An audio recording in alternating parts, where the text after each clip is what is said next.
சதாக்களங்களின் ஜீவனோடு இருக்கார். அன்பு ரட்சகரும் மீட்பருமாகிய ஆண்டவராகிய இயேசு கிறிஸ்து நாமத்தின் நன்மையும் கிருபையும் சமாதானம் உண்டாகும்.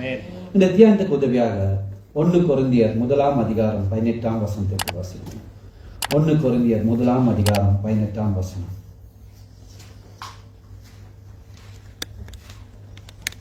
சிலுவையை பற்றிய உபதேசம் கெட்டு போகிறவர்களுக்கு பைத்தியமாய் இருக்கிறது, ரட்சிக்கப்படுகிற நமக்கோ அது தேவ பலனாய் இருக்கிறது. இந்த லென்த் நாட்களாக இருக்கிறபடியால் நாங்கள் பொதுவாக ஆண்டவராகிய இயேசு கிறிஸ்துவின் பாடுகளை குறித்து, அவர் சிலுவை மரணத்தை குறித்து, அவர் சிந்திய ரத்தத்தை குறித்து தியானிக்கிறோம். நாங்கள் வெறுமனே லென்த் நாட்களில் மட்டுமல்ல, ஒவ்வொரு நாட்களும் என் அருமை ஆண்டவரின் பாடுகளை குறித்து தியானிக்கிறோம். இந்த நாளிலும் சிலுவையின் உபதேசம் என்ற தலைப்பிலே உங்களோடு ஒரு தேவ செய்தியை பகிர்ந்து கொள்ள விரும்புகிறேன். சிலுவையை பற்றிய உபதேசம் கெட்டு போவதற்கு எதாக இருக்கின்றால் பைத்தியமா இருக்கிறது, ரட்சிக்கப்படாத நமக்கு நற்செய்தியா இருக்கிறது, அது தேவ பலனாய் இருக்கின்றது. அந்த நற்செய்தியை அவர்கள் கேட்கிறார்கள், அதை விசுவாசிக்கிறார்கள், அதை ஏற்றுக்கொள்கிறார்கள், வாழ்க்கையிலே அபியாசப்படுத்துகிறார்கள். அப்போது அவருடைய வாழ்க்கையிலே மறுபிறப்பு என்ற ஒரு அதிசயம் நிகழ்கின்றது. பெரிய வெள்ளிக்கிழமைகளிலே பாருங்க, இந்த லென்த் நாட்களில் அதிகமாக நாங்கள் கல்வாரி அன்பை தியானிப்போம். சிலுவையில் ஆண்டவராகிய இயேசு கிறிஸ்து முழங்கிய அந்த 7 இணையற்ற வார்த்தைகளை தியானிப்போம். அது மட்டும் இல்ல, என்னென்ன ஆசீர்வாதங்களை சிலுவையில் ஆண்டவர் எங்களுக்காக சம்பாதிப்பதற்காரோ அவர்கள் எல்லாமே நாங்கள் சுகந்துக் கொள்வோம். நாட்களை விசேஷித்துக் கொள்கிறவன் கர்த்தருக்கு என்று விசேஷித்துக் கொள்கிறான்.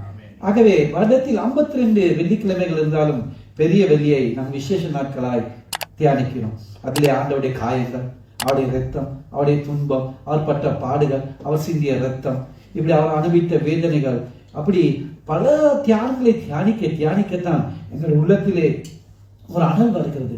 ஆண்டவர் எனக்காக இவ்வளவு பாடுபட்டு இருக்கிறார், ஒரு நேச அக்கினியை மூடுகிறது. இந்த நாளிலும் நாங்கள் சிலுவையை பற்றிய உபதேசத்தை பார்ப்போம். பாருங்க, பழங்காலங்களிலே குரு சிஷ்யன் என்ற ஒரு உறவு முறை இருந்தது. அவர்கள் பலவிதமான குருக்கள் தங்கள் சிஷ்யருக்கு உபதேசங்களை அரிஸ்டாட்டில், சொக்ராட்டிஸ், பிளாட்டோ போன்ற அநேக தத்துவ ஞானிகள், கிரேக்க தத்துவ ஞானிகள் தங்கள் சீடர்களுக்கு பலவிதமான உபதேசங்களை அள்ளி கொடுத்தார்கள். அவர்கள் வழியில் வந்த கமாலியல் என்ற தத்துவ ஞானி கூட அவருடைய பாத வழியிலே சவுல் என்று பின்பு பவுலாய் மாறிய பவுல் கற்றுக்கொண்டார். தமஸ்கு போகு வரையிலே ஆண்டவர் அவரை ஆட்கொண்ட போது கிறிஸ்துவின் உபதேசத்தை அவர் சபைக்கு கொண்டார். புத்தருடைய உபதேசம் போதி மரத்தடியில் வந்தது. இப்படி பல ஞானிகள், மத போதர் பலவிதமான உபதேசங்களை இந்த உலகத்தில் போர்த்திருக்கார்கள். நமக்கெல்லாம் ஒரு உபதேசம் சிலுவை அடிவாரத்தில் இருந்து, அந்த கொல்கத்தா மலையில் இருந்து வந்தது.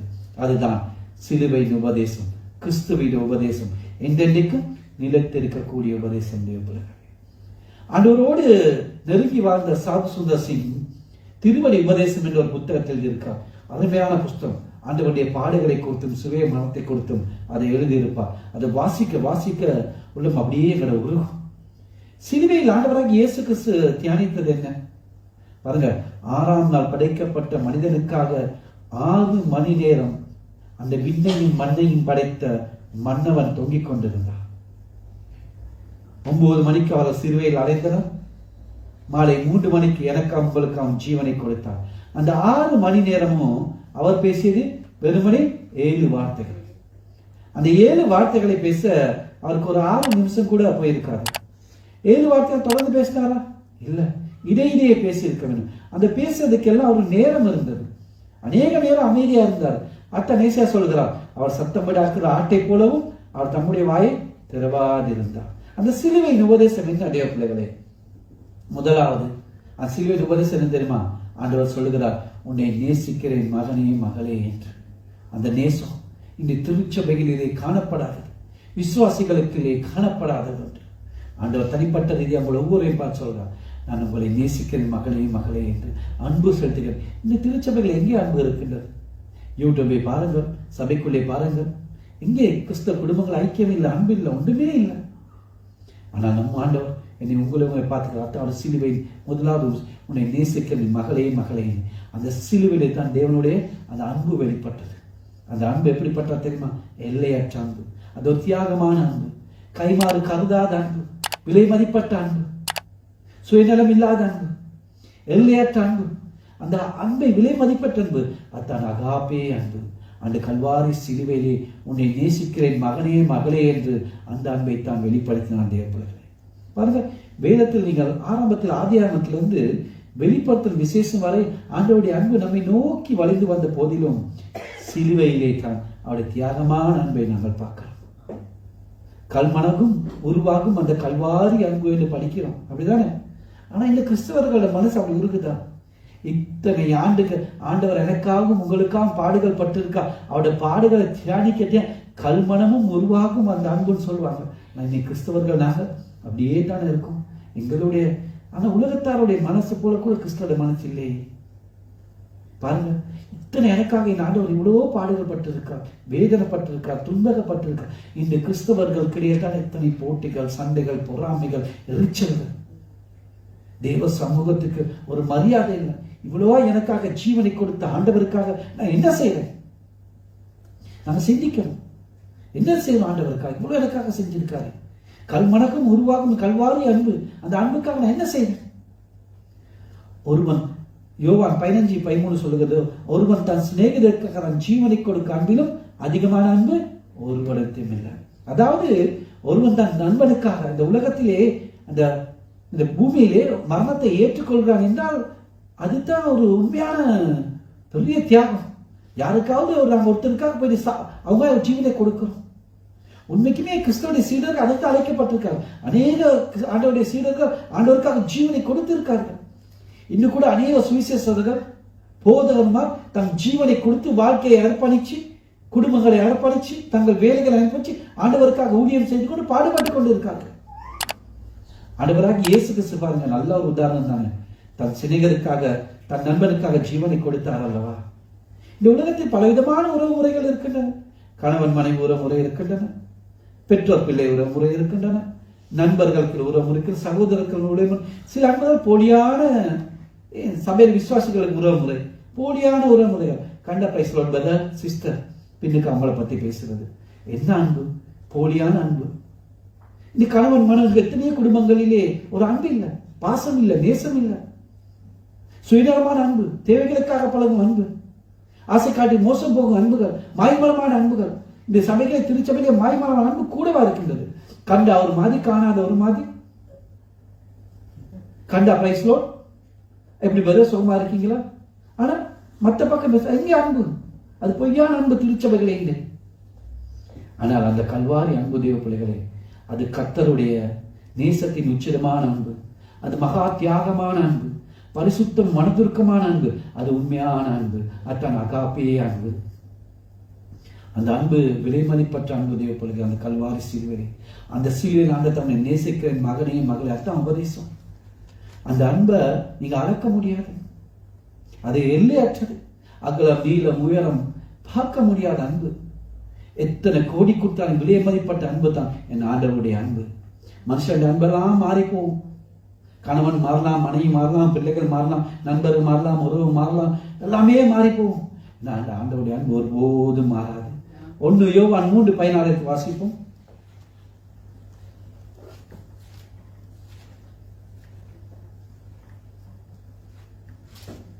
1 யோவான் 3:16.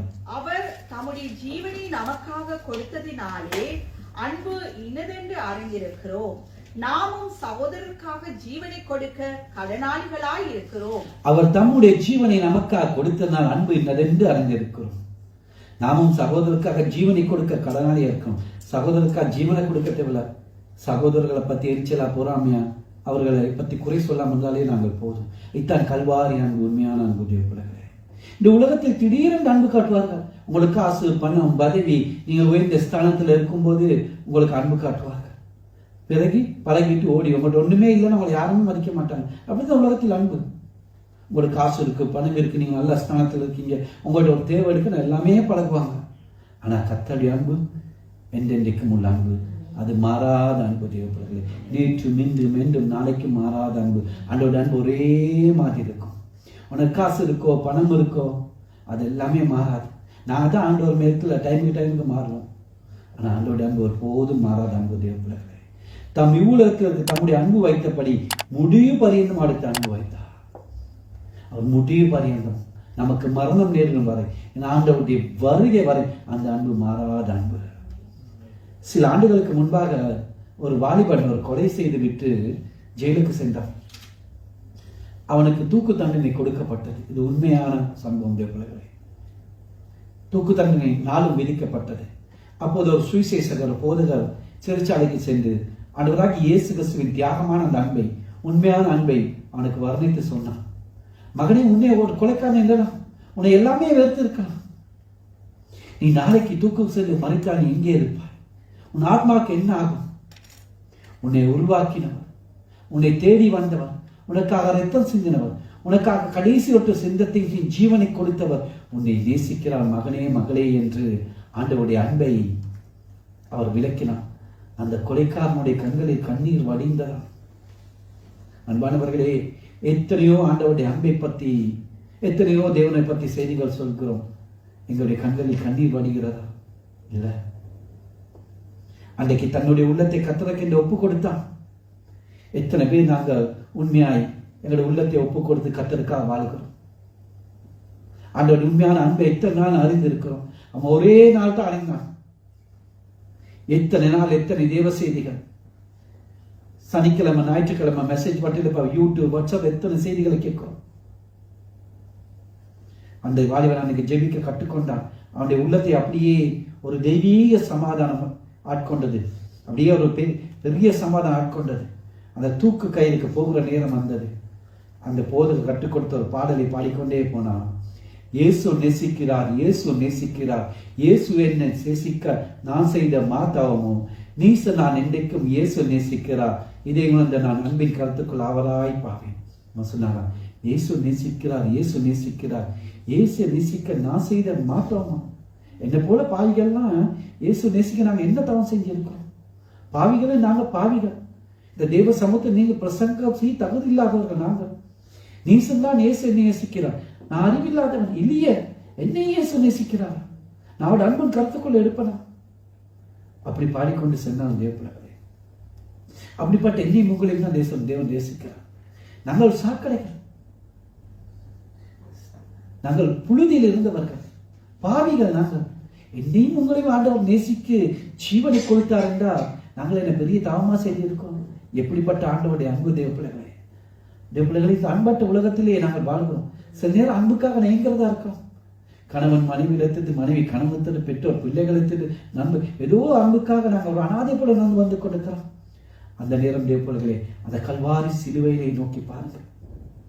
அங்கே எனக்காக உங்களுக்காக ரத்தத்தை வடித்துக் கொண்டு கைகளில் ஆணிகளில் கடாவப்பட அந்த அன்பை வெளிப்படுத்த அந்த நேசரை நோக்கி பாருங்கள் தேவப்பிள்ளைகளே. சில பேரை கெட்ட குமாரனை போல நாங்கள் அப்பாட அன்பை விட்டு வெளியே போயிருந்தாலும் திரும்பவும் ஏற்றுக்கொள்ள அவர் தயாரா இருக்கா தேவப்பிள்ளைகளே. அன்றைக்கு பூமியில் ஆண்டவராக இயேசு கிறிஸ்து வந்தபோது எல்லோரையும் நேசித்தார். அவருக்கு சிலர் அன்பு செலுத்தினார்கள். அவருடைய அன்புக்கு மாத்தாலும் மரியாளும் அவரை வீட்டில் ஏற்றுக்கொண்டார்கள்.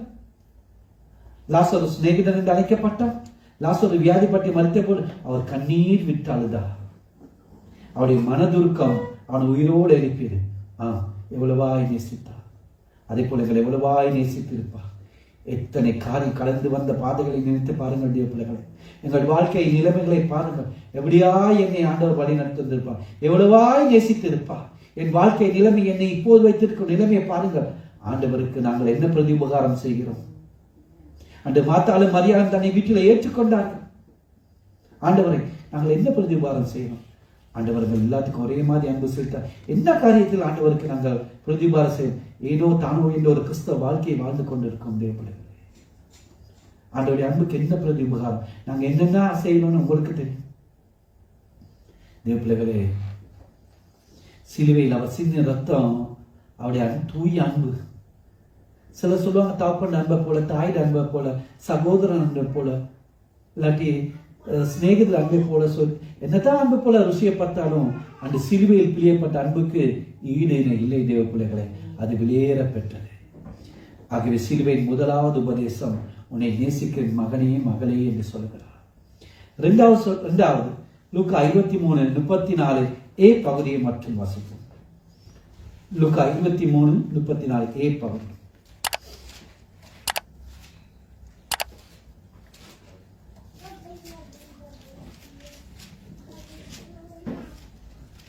அப்பொழுது இயேசு, பிதாவே, இவர்களுக்கு மன்னியும், தாங்கள் செய்கிறது இன்னதென்று அறியாதிருக்கிறார்களே என்றார். இரண்டாவது, உன்னை மன்னிக்கிறேன் மகனே மகளே என்று சொல்கிறார். சிலுவை முதலாவது அன்பின் உபதேசம், இரண்டாவது சிலுவை மன்னிப்பின் உபதேசம். பிதாவே, இவர்களை மன்னியும், தங்கள் செய்கிறது இன்னதென்று அறியாதிருக்கிறார்கள் என்று உள்ளம் உருக ஜெபித்தார். எந்த நிலையில் ஜெபித்தார் தெரியுமா? அவர் ஜெபிக்கிறது இல்லை, அவர் எந்த நிலையில் ஜெபித்தார்? அந்த 150 கிலோ பாரமான சிலுவை, 15 அடி நீளம், 8 அங்குலம், 8 அடி அகலம், அந்த சிலுவை 2 கிலோமீட்டர் அப்படியே சுமந்து கொண்டு போயிட்டு அந்த சிலுவையில் வைத்து அந்த 8 அங்குலமும் 3/4 இன்ச் 8 அங்குலம் 1/4 இன்ச் ஆணியை கையில் அடிக்கிறார்கள். அந்த பாரமான சிலுவை சுமந்து கொண்டு போகல ஆண்டவருக்கு 3 முறை ஆண்டவர் அப்படியே சிலுவையோட கீழே விழுந்து விட்டார். ஆண்டவர் 17 மணிக்கு அந்த தண்ணியே குடிக்கவில்லை. ஒரு பெண் தண்ணியும் துண்டும் கொண்டு வர வெரோனிக்கா என்ற பெண், அதே கூட போர்ச்சவரை கொடுக்கல. அத்தான் அந்த வெரோனிக்கா வேறு யாரும் இல்லை, அந்த 12 வருஷம் பெரும்பாலுடைய ஸ்திரீ. எனக்கா 12 வருஷம் முழு சொத்தையும் விட்டு பாடுபட்டு அந்த இரத்த போக்கை நிப்பாட்டினார். அந்த ஆண்டவருக்காக தண்ணி கொண்டு கொடுக்கிறார். அது கூட ஆண்டவரால் முடியவில்லை. ஆண்டவர் 5480 காயங்கள், 150 ஆழமான காயங்கள் முதுகிலே, 17 முட்கள் அப்படியே ஆண்டவோட அந்த முச்செடியில குத்தி உள்ளுக்கு போயிட்டு ஒரு முள் குத்தி ஆண்டவோட ஒரு பார்வை இழந்துதான் ஆண்டவர் அப்படியே அந்த சிலுவை சுமந்து கொண்டு வாருகிறார். தேவப்பிள்ளைகளே, 6 லிட்டர் ரத்தமும் ஆண்டவோட உடம்புல எல்லாம் போயிட்டு ஆண்டவருக்கு பலன் இல்லை. ஆண்டவரை சிலுவையில் அரைஞ்சது 45 டிகிரி வச்சு அது சயின்டிபிக் ரீதியாக அவங்க போற்றவர்கள் அரைந்தார்கள். ஏன்னா இப்படி வச்சிருந்தா அரைஞ்சா உடம்புல பாரம் எல்லாமே அப்படியே காலுக்கு தான் இறங்கும். அப்படி காலுக்கு இறங்கக்கூடாது. அந்த பாரம் எல்லாம் ஆண்டவர் நெஞ்சில சுமக்க வேண்டியதாய் அப்படியே அவர் ஆண்டவரை சிலுவையில் அறைந்தார்கள். அப்படிப்பட்ட சூழ்நிலையை தான் சொல்றார். பிதாவே, இவர்களை மன்னியும், இவர்கள் செய்வது என்னது எந்த நிலையில் ஜெபித்தார் என்று பாருங்க. அவருடைய கடைசி ரத்தத்தை எங்களுக்கு அவர் சிந்தி கொடுத்தார். நம்முடைய பாவங்கள்லாம் கழுவி அக்கிரமங்கள்லாம் நீக்கி போட்டு மீறுதெல்லாம் மன்னிக்க அவருடைய கிருபை என்னவென்று சொல்வது. அவ்வளவா எங்களை நேசிக்கிற ஆண்டவர் தேவ பிள்ளைகளே. எபேசியர் 1:7 வாசிப்போம்.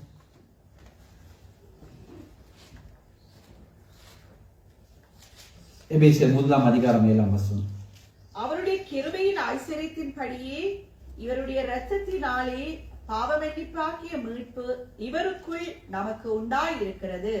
பாவ மன்னிப்பாகிய மீட்பு கிறிஸ்துவுக்குள் நமக்கு உண்டாகியிருக்கு. நாங்கள் எல்லாரும் மீட்கப்பட்டவர்கள். அந்த சிலுவையில் சிந்த ரத்தம் தான் அந்த மீட்பின் விலை. நல்லா புரிந்து கொள்ளுங்க. மீட்பின் பயன்களில் ஒன்று தான் பாவ மன்னிப்பு. பாவ மன்னிப்பும் மீட்பும் ஒன்று அல்ல. மீட்பின் கனிகளில் ஒன்று தான் பாவ மன்னிப்பு. நம்முடைய பாவங்களை மன்னிக்கப்பட வேண்டும் என்றால் அதிகாரத்துக்கு முன்பாக பரிகாரம் செலுத்த வேண்டும். அதுதான் 2025 வருடங்களுக்கு முன்பாக எனக்காகவும் உங்களுக்காகவும் நம்மை அருமை ஆண்டவர் அந்த கொல்கத்தா மலையிலே முழு பரிகாரத்தையும் செலுத்திவிட்டார். அதுக்கு செலுத்துக்கிறேன் தன்னுடைய ஜீவன். பாருங்க, மன்னிப்பின் என்னை உங்களை மன்னித்திருக்க அளவு என்று சொல்லுகிறார். அவருடைய கிருபை ஐஸ்வரியத்தின் படியே. அவருடைய கிருபை எங்களை அளக்கக்கூடுமா? ஆண்டவருடைய இவ்வளவுதான் கிருபை யாராக சொல்ல முடியுமா? ஆகவே அவர் கிருபையின் அளவை அளக்கக்கூடுமானா மன்னிக்கும் அளவை அளக்கலாம். ஆகிய கிருபையின் அளவை எங்களை அளக்க முடியாது. ஆகிய அவர் என்ன உங்களை மன்னித்திருக்க மன்னிப்பின் அளவை அளக்க முடியாது. தேவ பிள்ளைகளே, இந்த உலகத்தில் ஆயிரக்கணக்கான மதங்கள் இருக்கின்றன. எத்தனையோ போதர்கள் ஞானிகள் எல்லாமே இருக்கிறார்கள். யாருமே பாவ மன்னிப்பபடி சொல்லப்படவில்லை. எந்த ஞானியாவது நமக்காக மறைத்து ஜீவனை கொடுத்தார், ரத்தம் செய்தார்? இல்லை. ஆண்டவராகிய இயேசு கிறிஸ்து ஒருவரே எங்களுடைய பாவ மன்னிப்பு உண்ணுபடி நமக்காக பாவ நிவாரண பலியானார். நம்முடைய மீறுதல் காயப்பட்டால், அக்கிரமத்தில் நொறுக்கப்பட்டால் நமக்கு சமாதானம் உண்டு ஆக்கினை அவர் மேல் வந்தது. இதை அநேக சொல்வார்கள். அநேக புண்ணிய ஸ்தலங்களுக்கு போனால், அந்த ஆற்றில் குளித்தால், அந்த மலைக்கு போனால், அத்தனை நாள் நோன்பு இருந்தால், தர்மம் கலை காக்கும் எல்லாம் என்ன பாடுவாங்க, சொல்லுவாங்க. சின்ன பிள்ளைகளை தத்தெடுங்க, தானம் கொடுங்க, தர்மம் கொடுங்க, அந்த வயதிப மடங்களை கொடுங்க, அதெல்லாம் செய்யணும். உங்களோட தான தர்மங்கள்லாம் தேவ சமூகத்தில் கேட்கப்படும். அது இல்லைன்னு சொல்லல, எல்லாத்துக்கும் உதவி செய்யற ஏழைகளை கொடுக்கணும், எல்லாம் கொடுக்கணும். ஆனா எவ்வளவுதான் நீங்க செல்வங்களை வாரி இறத்தாண்டிய பிள்ளைகளே, உங்கள் பாவங்கள் மன்னிக்கப்படுவதில்லை. பாவங்கள் மன்னிப்பதற்கு அதிகாரம் ஆண்டவராகிய இயேசு கிறிஸ்துவுக்கு மட்டுமே உண்டு. நீங்கள் கோடிக்கணக்கு கொடுத்தாலும் உங்களை பாவங்களை மன்னிக்க முடியாது. என் ஆண்டவராகிய இயேசு கிறிஸ்துவை நாம் உண்மையாய் உள்ளத்தில் ஏற்றுவிட்டால் எங்களை பாவங்களை மன்னிக்க அதிகாரம் என் ஆண்டவராகிய இயேசு கிறிஸ்து வேறு யாருக்குமே இல்லை. ரட்சிப்பதற்கு வானத்தில் கீழும் பூமிக்கு மேலே இயேசு கிறிஸ்து நாம இல்லாமல் வேறு ஒரு நாமம் இல்லை, கட்டளையிடப்படவும் இல்லை. ஆகவே பாவ மன்னிப்பை நாங்கள் பெறுவ வேண்டும் என்றால் சிலுவை அண்டைக்கு வாங்க, பாவியாக எங்கள் கிருபை அருங்க என்று மன்றாடுங்க தேவ பிள்ளைகளே. உங்க எல்லாத்துக்கும் 1 யோவான் 1 அதிகாரம் 7-9 மட்டும் இயேசு கிறிஸ்துவின் ரத்தம் சகல பாவங்களுக்கு நம்மை சுத்திகரிக்கும். நம்முடைய பாவங்களை நாம் அறிக்கையிட்டால் பாவங்களை நம்மை மன்னித்து எல்லா அநியாயத்தை நீக்கி நம்மை சுத்திகரிக்க அவர் உண்மையும் நீதி உள்ளவராக இருக்கிறார். எடுத்து வாசிப்போம் சங்கீதம் 32:1-2 வசனங்கள்.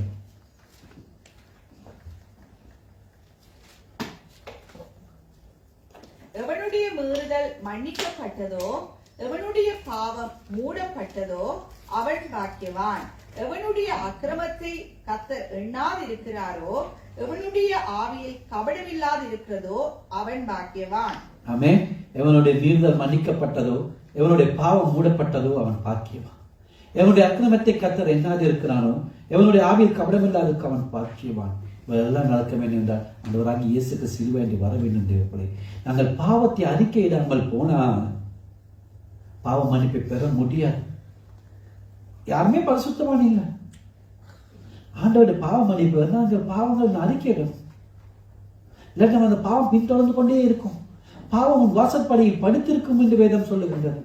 உன் வாழ வயதின் பாவங்கள் எலும்புகளோடு படுத்திருக்கும் என்று வேதம் சொல்லுகின்றது.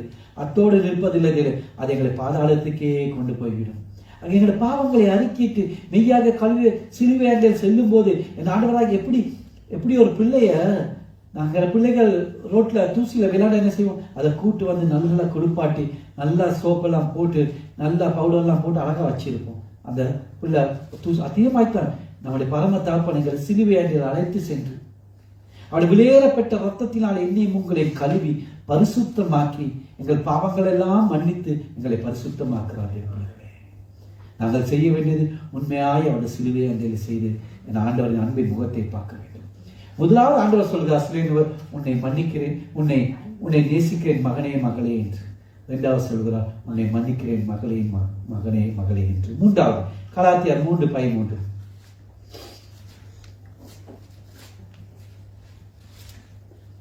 கலாத்தியர் 3:13. மரத்திலே தூக்கப்பட்டு அவனும் சபிக்கப்பட்டவன் என்று எழுதியிருக்கிறபடி கிறிஸ்து நமக்காக சாபமாகி நியாயப்பிரமாணத்தின் சாபத்துக்கு நம்மை நீங்களாக்கி மீட்டுக் கொண்டார். மூன்றா சொல்கிறார், சாபங்களை முறுக்கிறேன் மகளே மகளே என்று. நீங்க இந்த அநேக கிறிஸ்தவ சொல்லுவாங்க, எனக்கு அந்த சாபம் இந்த சாபம் நீங்க சொல்லவே கூடாது. 2025 ஆண்டு கல்வாரி சிலுவையில் ஆண்டவர் எல்லா சாபங்களை முறித்து போட்டு விட்டார். பிசாசை அவருடைய தலையை நசுக்கி சாபங்களை எல்லாம் ஜெயித்து விட்டார் ஆண்டவர். நியாயப்பிரமாணத்தின் சாபம் மரணம். அதாவது அந்த கட்டளைகள் நியாயப்பிரமாண கட்டளை தண்டனை. நியாயப்பிரமாண கோரிய அந்த மரண தண்டனையை செலுத்த வேண்டிய மக்களாகிய அந்த நியாயப்பிரமாண கீழ்பட்டவர்களை மீட்கும் போதுதான் அன்று ஆண்டவர் அந்த விலக்கிரயத்தை செலுத்தினார். பாவங்களுக்கு எதிரான தேவனுடைய அந்த அச்சமடைகிற அந்த கோபத்தை பிதா பரிசுத்தர் அந்த பாவத்தை பார்க்க விரும்பாதவன். அவர் பரிசுத்த கண்ணன். அந்த மனு குலத்தின் பாவையை பார்க்க விரும்பாத பிதா எவ்வளவு கோபப்படுவார். அதை எல்லா கோபத்தின் ஆண்டவராக இயேசு கிறிஸ்து எனக்கா உங்களுக்காக மரணம் அடைந்தார். போலவே அந்த மரணம் அடைந்த என்னை உங்களால் ரத்தத்தினாலே மீட்டுக் கொண்டார். பதிலாக என்னும் போது தேவனுடைய சாபம் எல்லாமே அவர் மேல் வந்தது. ஆண்டவராக இயேசு கிறிஸ்து தம்மில் பாவம் இல்லாதவர், அவர் பரிசுத்தர். ஆனால் இந்த முழு மனித குலத்தின் பாவங்களும் சாபங்களும் அவர் மீது சுமத்தப்படத்தான் அந்த அவர் கெத்செமனே தோட்டத்திலே தேவ பிள்ளைகளை தாங்க முடியவில்லை. முழு மனித குலத்தின் பாவங்களும் இந்த ஆண்டவராக இயேசு கிறிஸ்து இறங்கத்தான் அவளை தாங்க முடியாது. பிதாவின் முகம் மறைக்கப்படுவது அவர் தாங்க முடியவில்லை. ஆண்டவர் தாங்க முடியாம தான் அந்த ரத்த நாளங்கள்லாம் ஆண்டவரை உடைந்து அப்படியே அந்த வேர்வை பெரும் துளிகள் அப்படியே ரத்தமாய் வெளிவந்தது. அவ்வளவு மனித குலத்தின் சாபங்களும் பாவங்களும் என் ஆண்டவர் மீது சுமத்தப்பட அந்த சாபங்களை முறிக்க அவர் இதாக்கும் போது பிதாவின் முகம் மறைக்கப்படுகின்றது. ஆண்டவர் தாங்க முடியல. அதற்காகத்தான் ஆண்டவர் ரத்தம் சிந்தினார். நான் படைத்த மனிதர்கள் என்னை அடித்து துன்பப்படுத்தி என்னுடைய ரத்தத்தை எடுக்க முன்பாய் எனக்காக உங்களுக்காக ரத்தம் சிந்தினார். அவருடைய சிலுவை மரணம் எந்த ஒரு ரட்சிக்கப்பட்ட விசுவாசிக்கு நினைவில்லை என்றால் அவன் உண்மையிலே ரட்சிக்கப்படவில்லை என்ற அர்த்தம். குற்றவாளிகளை தீர்க்கப்பட்டவர் மரத்தில் தூங்கப்படும் போது அவர்கள் தேவனுடைய சாபத்துக்கு உட்பட்டவர் என்பது ஞாபகம் அது அடையாளம். ஆனால் நம்முடைய ஆண்டவர் தம்முடைய படைப்புகளுக்காக தன் கரத்தினால் படைத்த மனிதனுக்காக தன் சாபத்தை சுமந்தார். ரட்சகரை எப்படி பலிக்க வேண்டும் என்று ஏசியா சொல்லி இருக்கிறார். இந்த அநேக வீடுகளில் சாபங்கள் ஆளுகை செய்கின்றன. வீட்டில் மன நிம்மதி இல்லை, கணவன் மனைவிக்குள்ள பிரச்சனை, பிள்ளைகளை பிரச்சனை, எவ்வளவு சம்பாதித்தாலும் முன்னேற முடியவில்லை, பிள்ளைகளுக்கு படிப்பு வரவில்லை, சம்பாதிக்கு பணம் எல்லாம் போய் என்னது பொத்தலான பயில் போட்டப்பட்டதுக்கு ஒரு முன்னேற்றம் இல்லை, வேதனை, துன்பனை, கவலை, சமைச்சாலும் சாப்பிட நிம்மதி இல்லை. இத்தனை குடும்பங்களில் சாபங்கள் இருக்கின்றன. கல்வாரி சிலுவையில் ஆண்டவராகிய இயேசு கிறிஸ்து நம்முடைய சாபங்களை எல்லாம் சுமக்க தீர்மானித்தார். முள்மூடி என்பது சாபத்தின் சின்னம். தேவ பிள்ளைகளே, ஆண்டவர் இந்த உலகத்தை படைக்கும் போது முட்களும் குறுக்களும் இருக்கவில்லை. ஆதி தகப்பன் பாவம் செய்த பிறகுதான் பூமியில முள்ளும் குறுக்கும் முளைக்க கடவுள் என்ற ஆண்டவர் சாபத்தை விட்டார். அதற்கான சாபத்தை எல்லாம் ஆண்டவர் ஏற்றுக்கொண்டு தான் முட்கள் சூட்டப்பட்டது. அந்த சாபத்தின் அடையாளம் அந்த பீனா கிறிஸ்துமுள் என்று சொல்லுகிற கொடிய விஷமுள்ள ஆண்டவர் ஏற்றினார். சிலுவையிலே அவர் அடையும் போது அந்த முட்களத்தை ஆண்டவருக்கு போற்றினார். ஆண்டவர் கல்வாரி சிலுவையிலே சாபத்தை எல்லாம் முறித்து விட்டார். இனி எங்களுக்கு சாபம் இல்லை. மரத்தில் தொங்குகிற எவனும் சபிக்கப்பட்ட எதிர்க்கப்படி சாபமான மரத்தில் எனக்காம் உங்களுக்காம் தொங்கி ஜீவனை கொடுத்தார். என் ஆண்டவராக இயேசு கிறிஸ்து ஒருவரே சாபத்தை முறிக்க வல்லமை உள்ளவர். முள்முடி சூடப்பட்ட அந்த தலையில் வந்து ரத்தத்தினாலே எங்கள் சாபத்தின் எறும்பை அவர் முறித்தார். உபாகம் 23:5.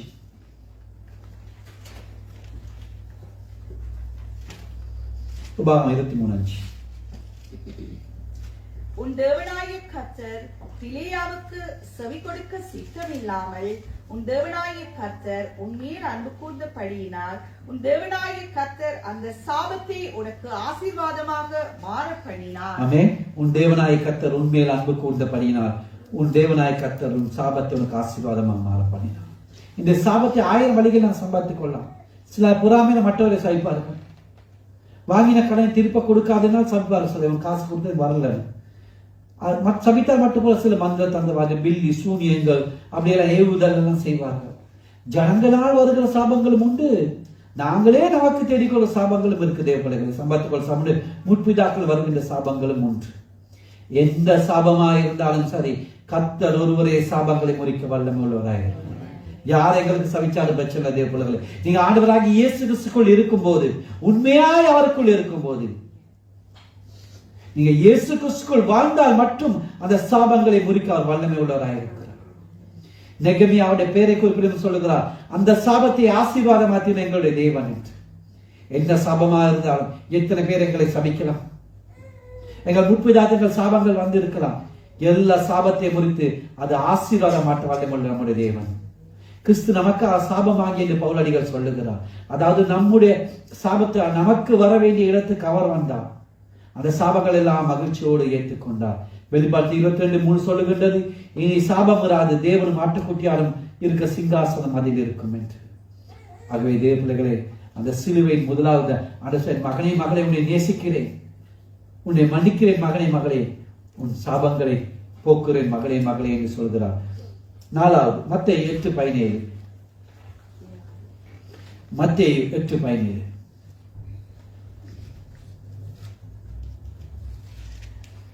அவர் தாமே நம்முடைய பலவீனங்களை ஏற்றுக்கொண்டு நம்முடைய நோய்களை சுமந்தார் என்று.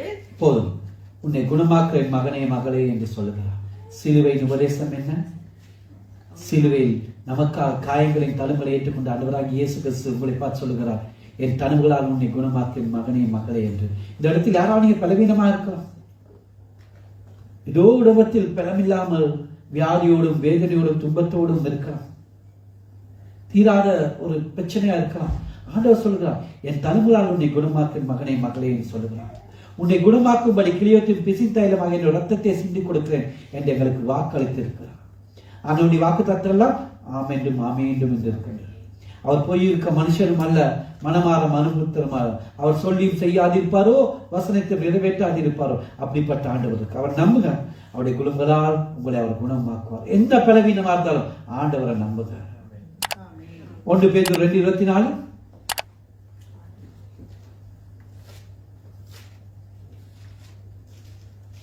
நாம் பாவங்களுக்கு செத்து நீதிக்கு பிழைத்திருக்கும் படிக்கு அவர் தாமே தமது சரீரத்திலே நம்முடைய பாவங்களை சிலுவையின் மேல் சுமந்தார். அவருடைய தழும்புகளால் குணமானீர்கள். பாருங்க, அவர் எங்களுடைய பாவங்களை சிலுவையில் சுமந்திருக்கிறார். அவருடைய தழும்புகள் நாம் குணமாகி இருக்கிறோம். ஏசியா சொல்ற, நம்முடைய மீதனை காயப்பட்டார், அக்கிரமம் நொறுக்கப்பட்டார், நமக்கு சமாதானம் ஒன்று ஆக்கி அவர் மேல் வந்தது, அவருடைய தழும்புகளால் குணமாகிறோம். எங்களுக்கு வியாதி தான் சில நேரம் டாக்டர் கூட கைவிடப்பட்டிருக்காங்க. டாக்டரே சொல்லியிருக்காங்க, மருந்து இல்லை, ஆண்டவர் தான் பார்த்துக் கொள்வார். அந்த வியாதி சிலருக்கு தெரியும், வியாதி வந்தா தாங்க முடியாம இருக்கும், அவ்வளவு வேதனையா இருக்கும். ஏன் நான் வாழ்றங்கிற என்ன இருக்கும். சில நேரம் மற்றவங்களை கணவனுக்கு அது கரைச்சல் இருக்கலாம், பெற்றோருக்கு கரைச்சிருக்கலாம், பிள்ளைகளுக்கு கரைச்சிருக்கலாம், நண்பர்களுக்கு கரைச்சிருக்கலாம். அந்த வியாதி ஏன் எனக்கு இந்த வியாதி, ஏன் இந்த பாடு, இந்த வேதனை. சிலர்கள் எங்களுக்கு வியாதியை கடந்து எங்களுக்கு காணாமல் கடந்து போயிருக்கலாம். ஆனா இயேசு கிறிஸ்து மனதுருகி சொல்லுகிறார், என் மகனே மகளே, நான் சுமந்த நீ சுமக்க வேண்டியதில்லை என்று வாக்களித்து எங்களை பூர்ண சுகத்தர வல்லமையுள்ளவராக இருக்கார். நீங்க செய்யறது விசுவாசிக்க வேண்டிய மட்டும்தான். அதே போல அவருடைய விசுவாசம், அப்பா எனக்கு எப்படி பலவீனன்னு கேளுங்க. மனுஷன் நீங்க வியாதியை சொன்னா என்ன சொல்லுவான்? மனுஷன் போயிட்டு மற்றவங்க சொல்லுவான், இவருக்கு அப்படி வியாதி இப்படி வியாதி, அவளை பற்றி குறை சொல்லுவான். ஏன்னா அப்பா கிட்ட கேளுங்க, அவர் வாக்களித்து இருக்கார். வாக்கு தத்துவங்களை சுழிச்சு கொடுங்க, நிச்சயமா எங்களை குணமாக்குவார். ஆப்பிரிக்கா தேசத்திலே ஜான் ஜில் ஜக் என்ற ஒரு சுவிசேஷகர் ஊழியம் செய்து கொண்டிருந்தார். அந்த நேரத்திலே டக் என்ற ஒரு பெரிய நோய் அங்க பரவி கொண்டிருந்தது. அது லட்சக்கணக்கான மக்கள் அதை செத்து கொண்டிருந்தார்கள், நோய்வாய்ப்பட்டு கொண்டிருக்கார்கள். அது ஒரு விதமான நுரை இப்படி வெளியே வந்து அந்த விஷத்திற்கு அப்படியே பரவுமா. இதன் மூலம் ஆப்பிரிக்கா கிராமமாக அழிந்தது. ஜனங்கள் பயந்து காடுகளுக்கும் மலைகளிலும் போய் ஒளிந்து கொண்டார்கள் குண்டுகளிலும். ஆனால் இந்த மிஷனை கொஞ்சம் கூட பயப்படவில்லை. ஆண்டவராகிய இயேசு கிறிஸ்து நாமத்திலே ஊழியம் செய்து கொண்டிருந்தார். தெய்வீக சுகத்தில் அநேகரை வழி நடத்தினார். பல விஞ்ஞானிகளுக்கு ஆச்சரியமா, விஞ்ஞானிகள் வந்து இவரை ஆராய்ச்சி பண்ணார்களாம். இவர் அப்படியே ஒரு வியாதிய கையை தொட்டாராம், நுரையை எடுத்து அப்படியே அந்த டெலஸ்கோப் வச்சு எல்லாம் பார்த்தாங்களா, விஷக்கிருமிகள் எல்லாம் இல்லையா, அப்படியே அவருடைய கைப்பட்ட விஷக்கிருமிகள் எல்லாம் செத்து போயிட்டு தான். ஏன்? அந்த விசுவாசம் தேவ பிள்ளைகளே, அந்த விசுவாசத்தினாலே அவர் ஊழியம் செய்தார். லட்சக்கணக்கான மக்கள் அழிந்து கொண்டு பயப்படாமல் ஊழியம் செய்தார். அந்த விஷக்கிருமிகள் அவளை தொடவில்லை. நாங்கள் விசுவாசிக்கும் போது ஆண்டவர் கிரியை செய்வார். சிலுவையிலே அந்த சுகத்தை எனக்கும் உங்களை சுகந்தி கொடுத்திருக்கார் தேவ பிள்ளைகளே. ஆகவே நாங்கள் பயப்பட தேவையில்லை. ஆண்டவரே, நீ எனக்கு வாக்குத்தத்தில் குணமாக்கும், தழும்புகளாக குணமாகும் என்று யாராவது நாங்கள் பலவீனம் என்றால் ஆண்டவரோட போராடுங்க, ஆண்டவர்கிட்ட கேளுங்க, உங்கள் சுகத்தை தருவா. கடைசியாக யோவான் 3:16 வாசிப்போம்.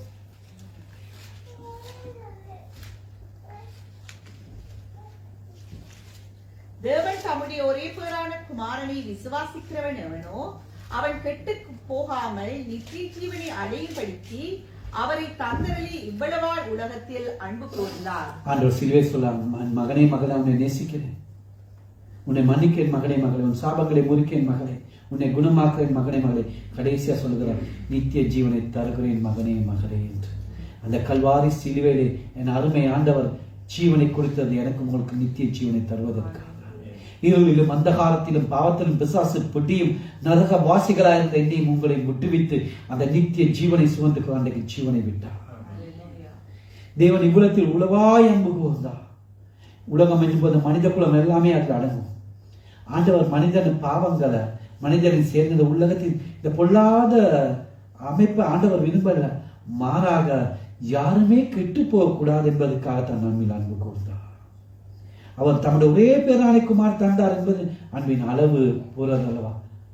அவன் அந்த ஒரே குமாரனை உங்களுக்கு இருந்திருக்கிறார். கர்த்தராகிய இயேசு கிறிஸ்துவை தவிர பிதாவுக்கு வேறொரு குமாரன் இல்லை. இந்த பாவிகள் நிறைந்த மனித குலத்துக்கு தன் ஒப்பட்ட குமாரனை தந்தார் அல்லவா? அவருக்கு தெரியும், தன்னுடைய குமாரனை கொடுப்பார்கள், அவரை காரி துப்புவார்கள், ஷூக்காலினால் மிதிப்பார்கள், தலையில் குட்டுவார்கள், சவுக்கினால் அடிப்பார்கள், ஈட்டியால் குத்துவார்கள், தூசண வார்த்தைகளால் பேசுவார்கள், நிர்வாணமாய் சிலுவையில் அறைவார்கள். அத்தனை பாடுபட போகிறார். இவனை போஜன பிரியன் என்று சொல்வார்கள், செபல் புசுகன் தலைவன் என்று சொல்வார்கள், அயக்கால சிநேகிதன் என்று சொல்வார்கள். எல்லாமே எங்க ஆண்டவருக்கு தெரியும். பிதா எல்லாவற்றையும் தந்து எனக்காக உங்களுக்காகவும் தன் ஒப்பற்ற குமாரனை தந்தார் என்றால் என் மீது உங்கள் மீது எவ்வளவு அன்பு வைத்திருக்கிறோம். அந்த அன்பை என்னவென்று சொல்வதே பிள்ளைகளே. நாங்கள் எப்படி இருக்கோம்? தந்தாரே அவருடைய எல்லா அன்பு, அந்த எல்லையற்ற அன்பு அதில் வெளிப்படுகிறது அல்லவா? அந்த அகாப்பி அன்பு வெளிப்படுகிறது அல்லவா? எதற்காக? மனிதர்கள் எல்லோரும் ரட்சிக்கப்பட்டு நித்திய ஜீவனை பெற வேண்டும் என்பதற்காக. ஒரு மனிதன் நித்திய ஜீவனை தருவதற்கு முன்பு ஆண்டவராக இயேசு கிறிஸ்து அவனுக்காக, உங்களுக்காக, எனக்காக செய்தை நாங்கள் ஏற்றுக்கொள்ள வேண்டும். உண்மையாக ஆண்டவர் எனக்காக உங்களுக்காக என்ன செய்திருக்கார் என்பதை அறிந்து அதை ஏற்றுக்கொள்ள வேண்டும். யாருமே அழிந்து போக வேண்டிய அவசியம் இல்லவே. என்ன வேதம் சொல்லுகின்றது? எல்லாத்துக்கும் வழி உண்டாக்கப்பட்டது. நானே வழியும் சத்தியமும் ஜீவனமாயிருக்கேன் ஆண்டவர் சொல்லியிருக்கார் அல்லவா? நாங்கள் என்ன செய்யணும்? ஒவ்வொருவரும் ஆண்டவராக இயேசு கிறிஸ்து சொந்த இரட்சகராக நாங்கள் ஏற்றுக்கொள்ள வேண்டும். அவருடைய உண்மையான சிலுவையை செல்லும் போது நாங்கள் நித்திய ஜீவனை பெற்றுக்கொள்ள முடியும். உண்மையாய் செல்லணும். முழு இதயத்தோடும் முழு ஆத்மா பலத்தோடும் என் ஆண்டவருக்கு நாம் செல்வோமானால், என் ஆண்டவர் எனக்காக உங்களுக்காக செய்த எல்லாவற்றையும் ஏற்றுக்கொண்டு விசுவாசித்து நானும் நீங்களும் கிறிஸ்துக்குள் வாழ்வோமானால் அந்த நித்திய ஜீவனை பெற்றுக்கொள்ள வரும். வெறுமனவே நான் ஒவ்வொரு நாளும் சொல்லும் போது இந்த 2 மணிக்காக மட்டுமல்ல, சனிக்கிழமை ஞாயிற்றுக்கிழமை மட்டுமல்ல, ஊழியக்காரர்களை கண்டா மட்டுமல்ல, எங்கள் வாழ்க்கையில் 24 மணிக்கான உண்மையாய் ஒரு கிறிஸ்தவனாய் வாழணும். கல்வாரி சிலுவையிலே என் அருமை ஆண்டவர் பிதாவின் கையில் தன் ஆவியை ஒப்புக் கொடுத்து எனக்கும் உங்களுக்கும் நித்திய ஜீவனை தந்திருக்கார். எங்களுடைய வேளா சுகத்தை கொண்டு மற்ற நிச்சய ஜீவனை தந்திருக்கார். அதே போல அந்த அளவில்லாத நித்திய பேரின்ப வாழ்க்கையை நமக்கு தருவதற்காகத்தான் அந்த கல்வாரி சிலுவையில் எனக்கு அவங்களுடைய ஜீவனை ஊட்டி கொடுத்தார். நம்ம அருமை ஆண்டவரை பாருங்க, அவர் கண்ணீர் சிந்தினார், வேர்வை சிந்தினார், கடைசி ரொட்டி ரத்தத்தை சிந்தினார், ஆத்மாவை மரணத்தில் ஊற்றினார். விண்ணையும் மண்ணையும் படைத்த வரவன் இந்த பாவிகளுக்காக எத்தனை காரியங்களை செய்தான். உடம்புல ரத்தம் இல்லை, 6 லிட்டர் ரத்தமும் போயிட்டான். உலகத்தில் ஒவ்வொரு நான் தன் ஜீவன் பலியாக பார்த்த எதற்காக? நமக்கு நித்திய ஜீவனை தருவதற்காக தாண்டிய அந்த ஆத்மாவை அவர் அப்படியே ஜீவ பலியாக எங்களுக்கு வார்த்தை கொடுத்தார். உலகத்தில் ஒவ்வொரு மனிதனுக்கு மரணம் ஒரு சத்துரு, பரிகரிக்கப்படும் கடைசி சத்துரு மரணம். ஆண்டவராகிய இயேசு கிறிஸ்து தம்முடைய மரணத்தினாலே மரணத்தின் அதிபதியாகி பிசாசை அளித்தார். கடைசியாக எபிரேயர் 2ஆம் அதிகாரம் 14-15 வசனங்கள்.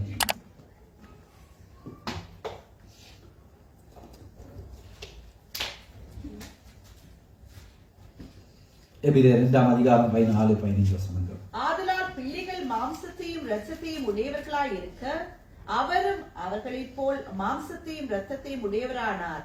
மரணத்துக்கு அதிகாரியாகிய பிசாசானவனை தமது மரணத்தினாலே அழிக்கும்படிக்கும் ஜீவ காலமெல்லாம் மரண பயத்தினாலே அடிமைத்தனத்துக்கு உள்ளானவர்கள் யாவரையும் விடுதலை பண்ணும் படிக்கும் அப்படியானார். இந்த மனித குலமே பாவத்தினால மரணத்துக்கு அடிமையாக மரண பயத்தோடு இருந்தார். அந்த மரண பயத்தை என்னையும் கூட விடுதலையாக்க வேண்டும் என்றால் அவர் மாம்சம் ரத்தத்தோட பூமிக்கு வர வேண்டும். அவர் மாம்சம் ரத்தமும் ஆண்டவர் இந்த பூமிக்கு வரைந்தால் அதை மீட்படைய முடியாது. அவர் மாம்சத்தோடு ரத்தத்தோடு இந்த பூமிக்கு வந்து தன் ஜீவனை ஊட்டி கொடுத்து உங்களை விடுதலை பண்ணிருக்க மரண பயத்தில் நித்திய ஜீவனை சொல்லிருக்கார். ஆண்டவராகிய இயேசு கிறிஸ்து மரணத்தை உத்திரத்தும் மகிமையான கணத்தில் முடிசூட்டப்பட்டிருக்கிறார். எனக்கு உங்களுக்கு நித்திய ஜீவனை தர மரணத்தை ஜெயித்தார், பாதாளம் ஜெயித்தார், சாத்தானை ஜெயித்தார். மரணமே உன் கூரெங்கே, பாதாளமே உன் ஜெயமெங்கே என்று வெற்றி முழக்கம் என்றார். ஆகவே அன்பானவர்களே, மரணம் என்னை உங்களை சேதப்படுத்துவதில்லை, பாதாளத்தின் வாசல்கள் எங்களை மேற்கொள்வதில்லை. நாங்கள் ஒவ்வொருவரும் ஜெயம் கொண்ட பரிசுத்தவான்கள் பரலோகத்தில் காணப்படுவோம். அந்த ஒளிமயமான தேசத்தில் எந்தெந்தைக்கும் மகிழ்ச்சியோடு கர்த்தருடைய புண்ணியங்களை பாடப் போகிறோம். அதுக்கு நாங்கள் என்ன செய்யணும்? உண்மையான ஒரு கிறிஸ்தவ வாழ்க்கை வாழ முடியல. சிலுவையில் ஆண்டவர் இவ்வளவா எனக்காக உங்களுக்காக பாடுபட்டு இருக்கார் அல்லவா? கொஞ்சம் நினைப்போமே, என் ஆண்டவர் இவ்வளவா எனக்காக பாடுபட்டு இருக்கார். ஆண்டவருடைய பாடுகளை பற்றி பேச போனா பேசிக்கொண்டே இருக்கலாம். பிள்ளைகளை ஒவ்வொரு நாளும் 365 நாளும் சிலுவை உபதேசம் எடுக்கலாம், சிலுவை பற்றி பேசலாம். அவ்வளோ ஒரு நல்ல ஆண்டவர் எனக்கும் உங்களுக்கும் இருக்கார். அந்த ஆண்டவர் நான் உண்மையாக வாழணும், எங்களை முட்டினதை செய்யும்.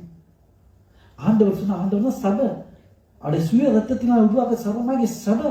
அவர் தலையா இருக்கிறார், நாங்கள் சரீரம். சபை சொன்ன அவருடைய சரீரம். சரீரத்தில் நான் உண்மையா இருக்கணும். சபைக்கும் கூட தேவ பிள்ளைகள் எல்லா காரியங்களையும் நீ இருக்க ஆண்டவர் வேறு சபை வேணும். இது அவருடைய சொந்த சுய ரத்தத்தினால் உருவாக்கப்பட்ட திருச்சபை. இது ஏதோ தானே வந்து போகிற இடம் அல்ல. இது விளையாட்டு ஸ்தானம் அல்ல. எல்லா ஆட்டுக்கும் ஞாயிற்றுல கணக்கு ஒப்பிக்க வேண்டிய பிள்ளைகளே. அங்கே பரிசுத்தத்தோடு வாழும். பரிசுத்தம் உள்ளவன் இன்னும் பரிசுத்தமாகட்டும் என்று வேதமே சொல்லுகின்றது. பரிசுத்தத்துக்கு இல்லையே இல்லை. இவ்வளவா என்னை உங்களை நேசிக்க ஆண்டவர் சொல்கிறார், என் மகனே மகளே நான் உன்னை நேசிக்கிறேன், உன்னை மன்னிக்கிறேன். பாருங்க எவ்வளவு அந்த நேசம். அந்த நேசத்துக்கு அளவுக்கு அளவே இல்லை. அந்த அன்பு உண்மையான அன்பு, அகாப்பி அன்பு, எல்லையற்ற அன்பு, தியாகமான அன்பு, கைநலம் கருதாத அன்பு. வேற யாசங்க அன்பு செலுத்த என்ன சொல்ல இருப்பார்? மனைவி கூட அன்பு செலுத்த எதுக்கா ஏதாவது எதிர்பார்த்து, பிள்ளைகள் அம்மா அப்பா அன்பு செலுத்த ஏதாவது தேவைனா, நண்பர்கள் உறவினர்கள். ஆனா என் அன்பு என்ன எதிர்பார்க்கிறார்? ஏன் எனக்கு ஜீவனை கொடுத்தாரு? இந்த உள்ளத்தை உண்மையாய் ஆண்டவரை நேசிக்கிற உள்ளத்திற்காக மன்னிக்கிறார். அது கிருபையின் ஐஸ்வர்யத்தின் படி. அவருடைய கிருபையை என்ன முடியாது அளவாட்டது. அவைகளை மன்னிக்கிறாலும் அவ்வளவா என்னை மன்னித்திருக்கிறார். சாபம் சாபம் பாவன வாழ்க்கை சாபங்கள் எல்லாம் கல்வாரி சிலுவையில முறித்திருக்கிறார். இனி வியாதி வியாதின்னு நாங்கள் வேறப்பட தேவையில்லை. தேவையில்லை அவரை விசுவாசிக்கும் என்ன பெரிய வியாதியா இருந்தாலும் அவர் குணமாக்குவார் என்ற நம்பிக்கை தான் அது வியாதி போயிடும். விசுவாசி முடியும். என் ஆண்டவரால் முடியாத ஒன்றுமே இல்லை. கடைசியாக அவர் ஜீவனை கொடுத்த நானும் நீங்கள் நிறுத்திய ஜீவனை சுகந்திக்கிற நானே வழியின் சத்தியமும் ஜீவனை அவருக்கு ஒருவரும் கெட்டு போக விருப்பம் இல்லை. எல்லோரும் வச்சிக்கப்படும். அத்த நீதிய பொறுமையுள்ள இன்னும் இருக்காங்க. ஆண்டவர் அன்பு செலுத்துவோம் தேவ பிள்ளைகளே. நாங்கள் எழுந்திருந்து இந்த பாடலை பாடி ஆண்டவருக்கு நன்றி சொல்லி ஜெபிக்க போகிறோம்.